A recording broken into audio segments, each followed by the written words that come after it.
Nuestro grupo nos ha tocado exponer la informalidad, la población económicamente activa y el Producto Bruto Interno en el Perú, informalidad, la PEA y el PBI. En este caso, la que habla va a comenzar a exponer. Mi nombre es Catherine Bullón Olivares y nosotros, me tocaba el capítulo 1.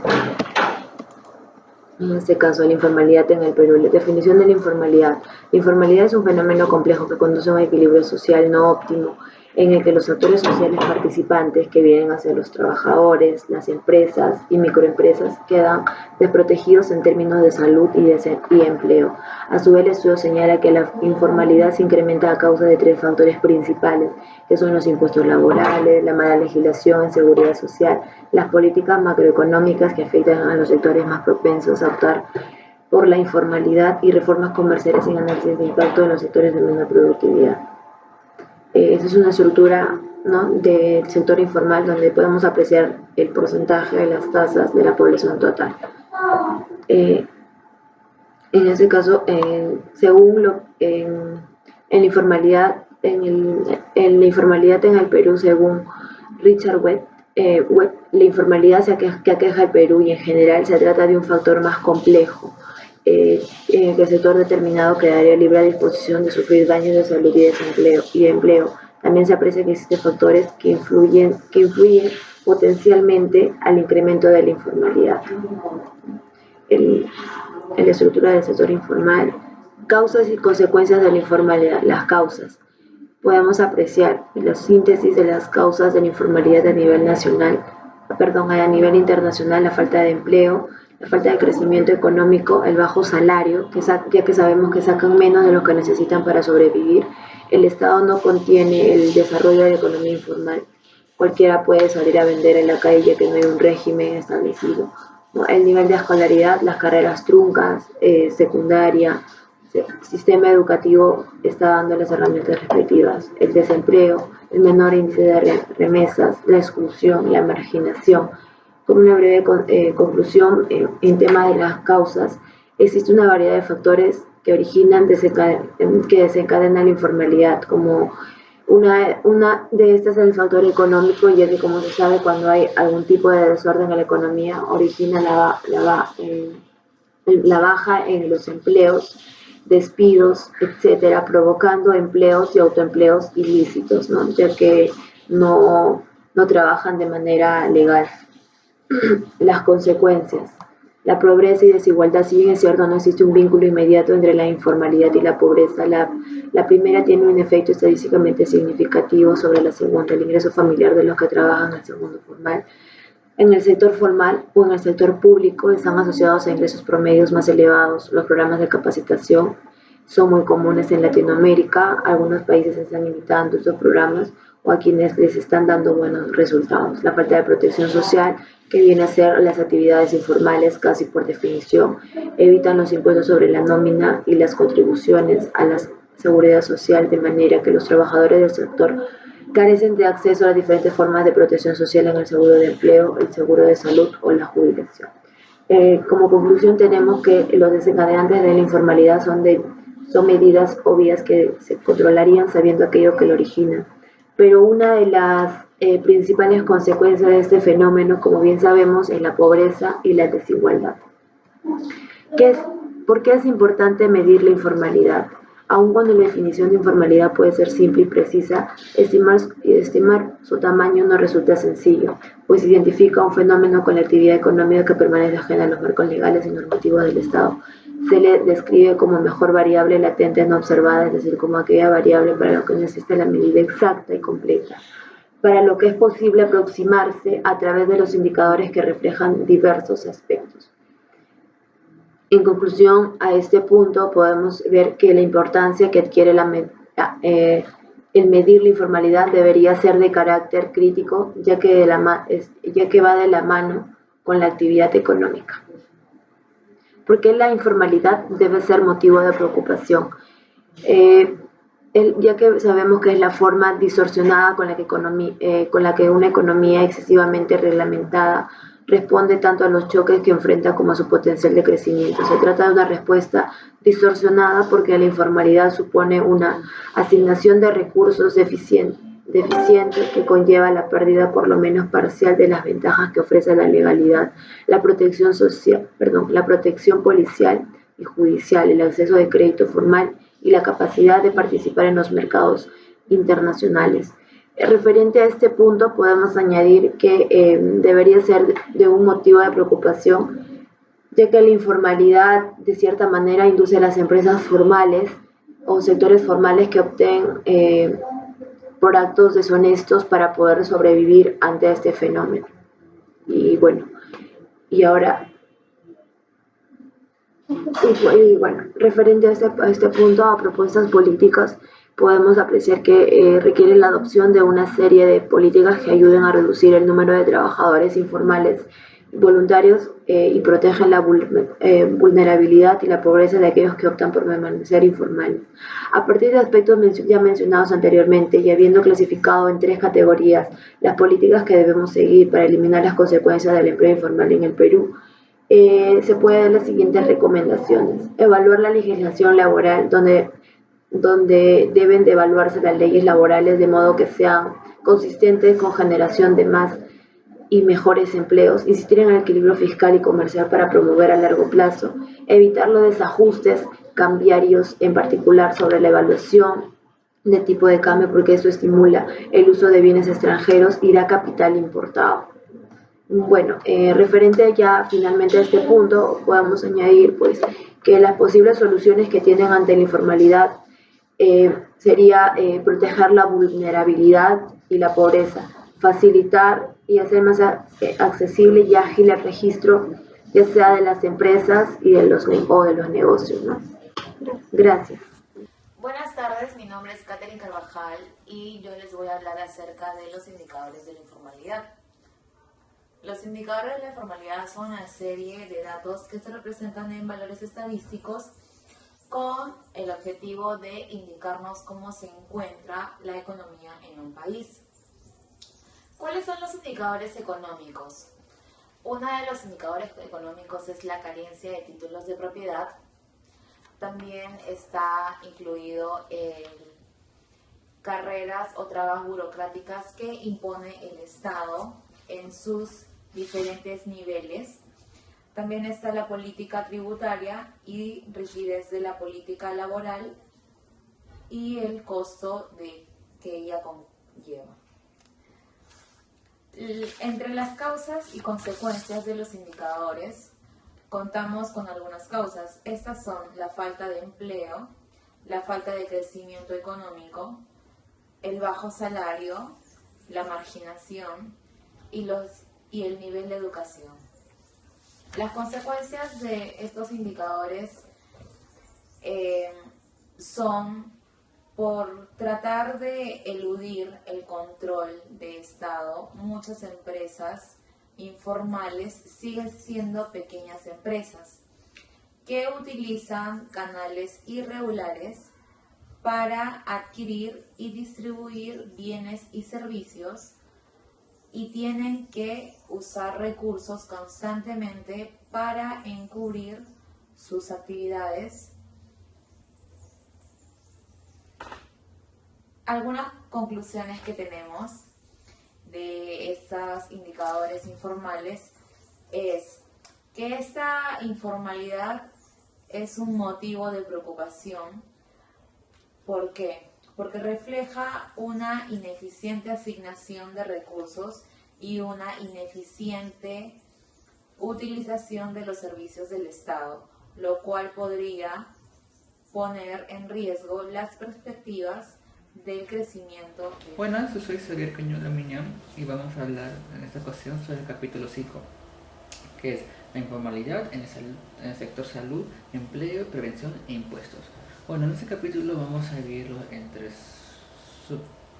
subtemas, que es la informalidad en el sector salud, la informalidad en el trabajo del sector informal y la informalidad y la prevención fiscal de impuestos.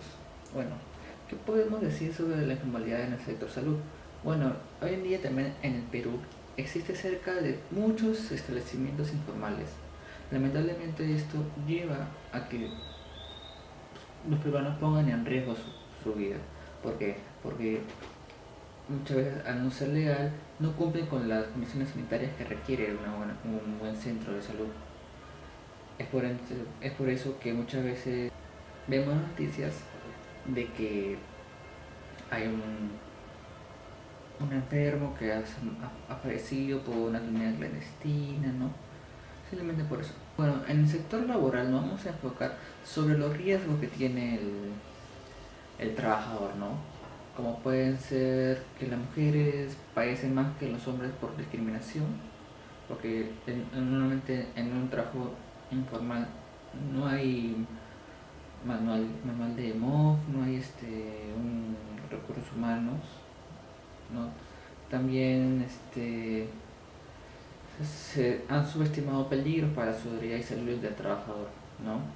Puesto que muchas veces las condiciones laborales no son las indicadas para que el trabajador pueda laborar correctamente, poniendo también en riesgo su vida, ¿no? Puede también ponerse en exposiciones a sustancias peligrosas sin ningún tipo de protección.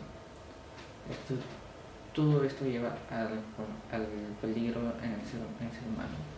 Y bueno, y todo esto englobando lleva a la informalidad y la prevención fiscal de impuestos, que como muchos no conocen como la evasión tributaria. Lamentablemente un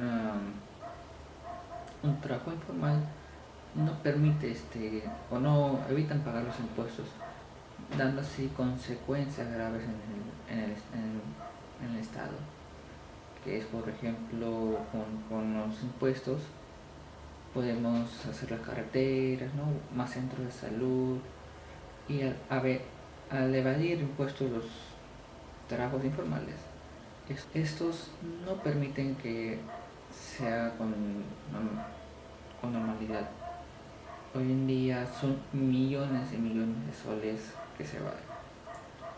Y bueno, la SUNAT está trabajando en eso para poder al menos hacer que los trabajos pequeños, los MIPES, se vuelvan formal, ¿no? Y así poder evitar todos estos asuntos, como podría decir, ¿no? Como hacer que valorar a los trabajadores y en el sector salud, que los peruanos no pongan en riesgo de salud. Bueno, este es un resumen del capítulo 5. En esta oportunidad me tocó directamente exponer lo que es el plan de gobierno de nuestro actual presidente Pedro Pablo Kuczynski. Bien, vamos a empezar, por ejemplo, el día 10 de julio de 2016, en cuanto a los resultados directamente de la OMPE, al 100%, esto es en la segunda vuelta, nos dio como flamante ganador a Pedro Pablo Kuczynski, que es nuestro actual presidente. Bien. Él, cuando, por ejemplo, estaba en todo directamente el tema de la candidatura, indicó su plan de gobierno. ¿Y cuáles fueron estos puntos claves que le hizo ganar de repente, o el del plan de gobierno que tendríamos que analizarlo? Empezamos con, por ejemplo, la reducción del IGB. Esto en realidad fue un boom bastante grande que nos convenció a varios, o por no decir a la mayoría.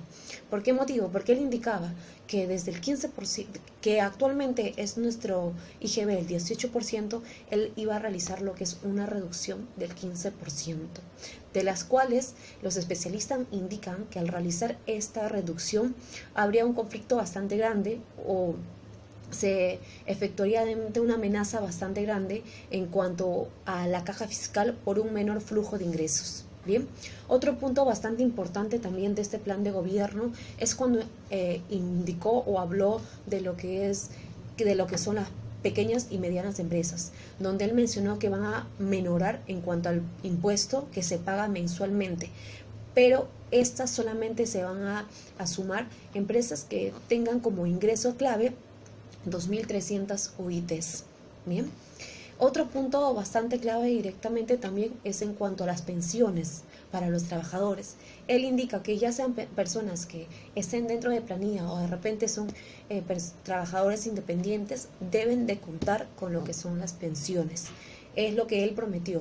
Lo que indicó es que toda persona que haya cumplido su ciclo de vida o su vida laboral, él va a garantizar directamente que cuenta con una pensión digna cuando se jubile, ya sea independiente o directamente que trabaje dentro de una empresa. Otro punto también bastante bueno es en cuanto a la vivienda. Él indica, por ejemplo, que para los jóvenes como nosotros lo que va a realizar es dar mayores beneficios en cuanto a la adquisición de un departamento o una casa o un terreno.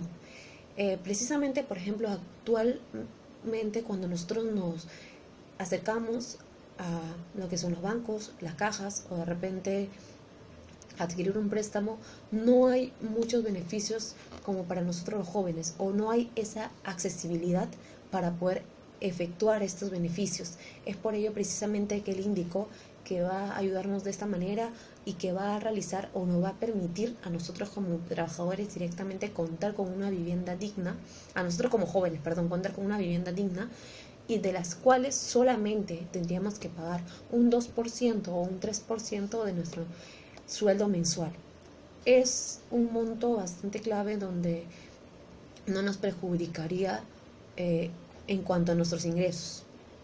Otro punto bastante importante también que él tomó, por ejemplo, es en cuanto a la corrupción, que lo que va a hacer es contar con leyes más severas cuando se efectúa casos directamente de corrupción, pero nosotros verificamos que hoy en día no se está efectuando eso.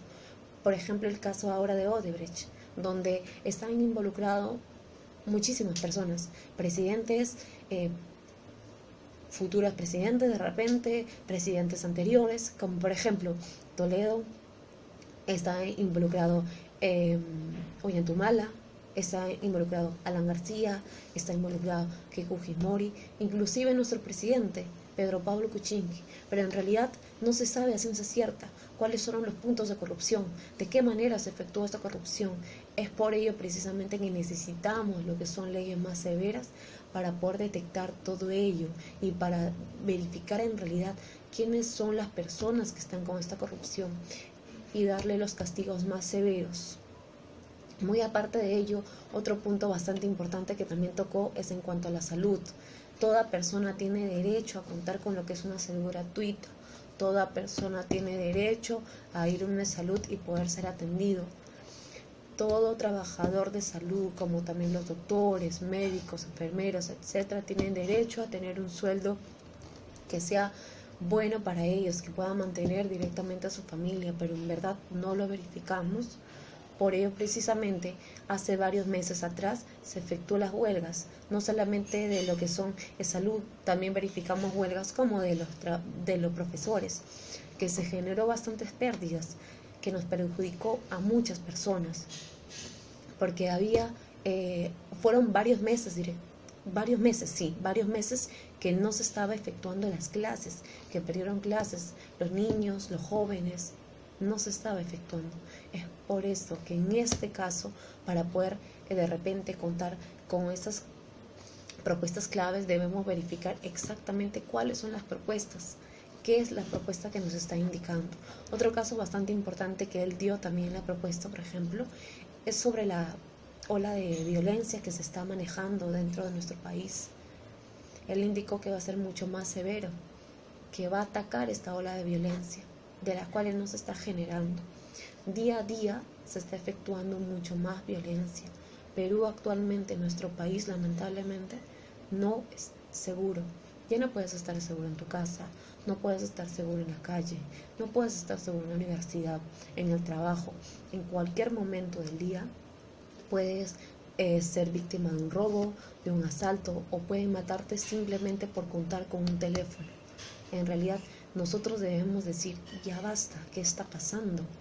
Otro punto bastante importante es la violencia que se está generando, la violencia de género, no solamente con las mujeres, porque en realidad ahora en estos momentos se está dando bastante, pero también con los niños, con los ancianos, con los niños, con los ancianos, directamente las mujeres, con los hombres. Todos tenemos derechos. No ser maltratados, no ser directamente parte de un acto violento. Tenemos que tener leyes, tenemos que tener derechos mucho más severos que a estas personas desadaptadas se tiene que castigar con la rigurosidad directamente del caso.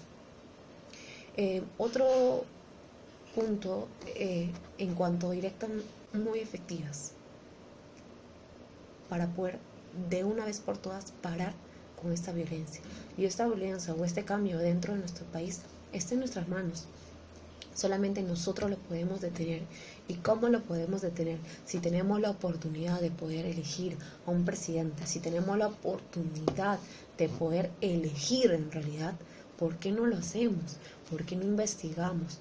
¿Por qué no verificamos cuál es su hoja de ruta? ¿Por qué no verificamos cuál es el plan de gobierno? Si sinceramente este plan de gobierno se va a generar o simplemente lo están redactando por redactar, si es capaz directamente de generarlo. Tenemos que realizar mayores verificaciones.